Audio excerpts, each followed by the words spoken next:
Students, I am Mrs. Navdeep Kaur. Today we will discuss a beautiful novel Kanthapura by Raja Rao, which was published in 1938. Firstly, one should know before reading a novel that why the writer has taken the title Kanthapura, which things he has added to beautify the novel, and which techniques, strategies he has used to write the novel. उन्होंने कैसे लिखा novel, किस तरह से लिखा novel, क्या बात थी, क्या थीम थी जिसको लेकर उन्होंने ये नॉवल लिखा। अब हम बात करते हैं सबसे पहले टाइटल की। टाइटल क्या होता है? नॉवल का जो टाइटल है यहाँ पर Kanthapura, why the writer has taken the title Kanthapura.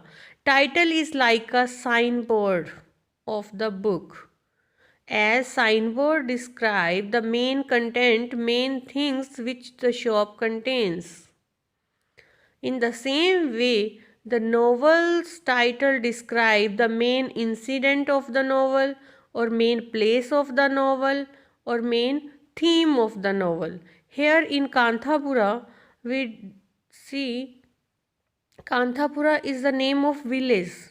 All the story revolves around the village Kanthapura.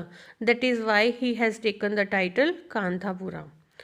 Now we can say the title of the novel is apt, suitable for the novel.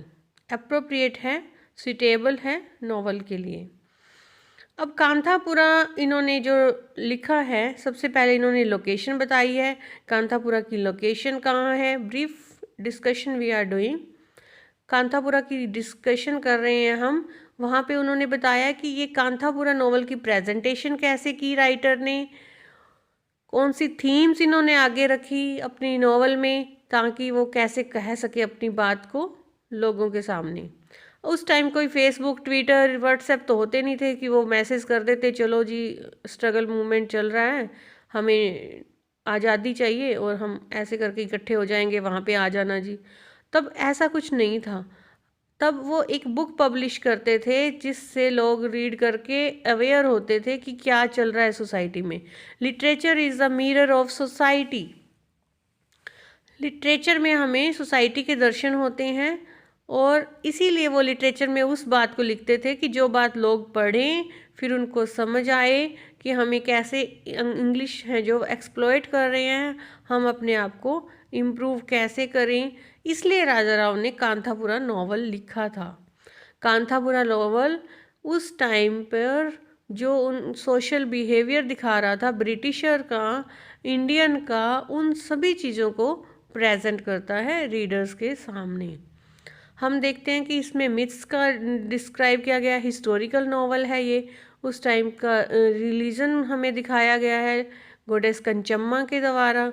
लोग कैसे religion में believe रखते थे, और कैसे वो कुछ caste system में भी बंधे हुए थे।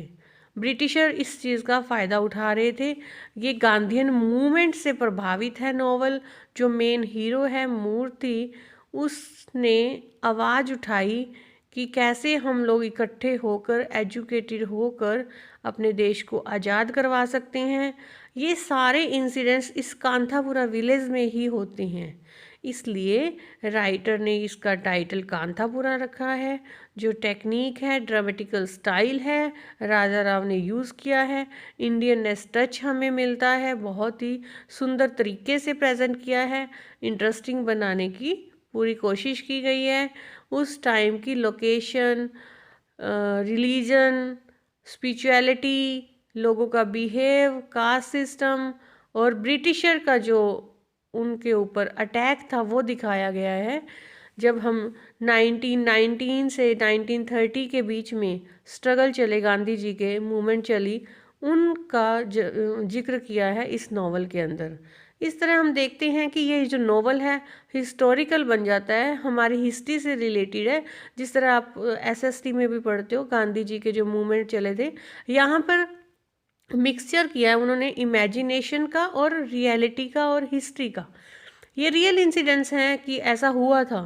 लेकिन इन्होंने इमेजिनेशन क्या डाली है, कोई कांतापुरा विलेज नहीं था, इनकी क्रिएटिविटी थी कि इन्होंने दिखाना चाहा पूरे नेशन का जो उस टाइम कंडीशन थी, एक कांतापुरा विलेज के द्वारा इन्होंने पूरे नेशन की पिक्चर को क्लियर किया है रीडर्स के सामने। This is the brief introduction to the novel and we will discuss in detail in next video. Thank you.